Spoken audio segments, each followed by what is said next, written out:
بسم اللہ الرحمن الرحیم۔ معزز سامعین، آج میں قرآن مجید کی تلاوت کے عنوان پر مختصر عرض کرنا چاہتا ہوں۔ حدیث قدسی ہے، اللہ تبارک و تعالی فرماتے ہیں کہ ایک بندہ شب و روز ہاتھ اٹھا کر مجھ سے دعائیں مانگتا ہے، اپنی حاجات میرے سامنے رکھتا ہے،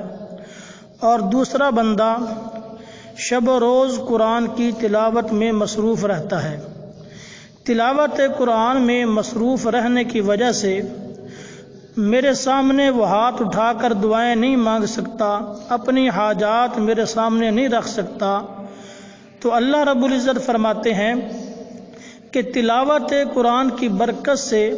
میں دعائیں مانگنے والے کی بنسبت اس تلاوت قرآن کرنے والے کو زیادہ عطا کرتا ہوں۔ یہ اللہ کی رحمت ہے اور قرآن مجید کی تلاوت کی برکت ہے کہ جو شخص تلاوت قرآن میں مشغول رہتا ہے وہ اللہ سے کوئی دعا نہیں کرتا، اللہ کے سامنے اپنی حاجات نہیں رکھتا،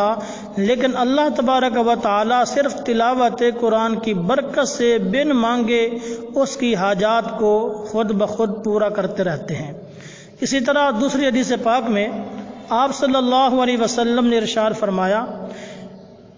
کہ ایک شخص جو قرآن مجید پڑھنے کا ماہر ہے، تسلسل کے ساتھ قرآن مجید کی تلاوت کرتا ہے، اور دوسرا وہ شخص ہے جو قرآن مجید پڑھنے میں مہارت نہیں رکھتا بلکہ اٹک اٹک کر قرآن مجید کی تلاوت کرتا ہے، تو وہ شخص جو تسلسل کے ساتھ قرآن مجید کی تلاوت کرتا ہے اس کا حشر قیامت کے دن اللہ کے معزز فرشتوں کے ساتھ کیا جائے گا، اور جو شخص اٹک اٹک کر قرآن مجید کی تلاوت کرتا ہے اس کو دوہرا اجر ملے گا، تلاوت قرآن کا ثواب الگ ملے گا، اور جو اٹک اٹک کر قرآن کی تلاوت کر رہا ہے، مشقت اٹھا رہا ہے، اس مشقت کے اٹھانے کا اجر و ثواب الگ ملے گا۔ تو کس قدر تلاوت قرآن کرنے کی فضیلت ہے، اس لیے تمام احباب سے اپیل ہے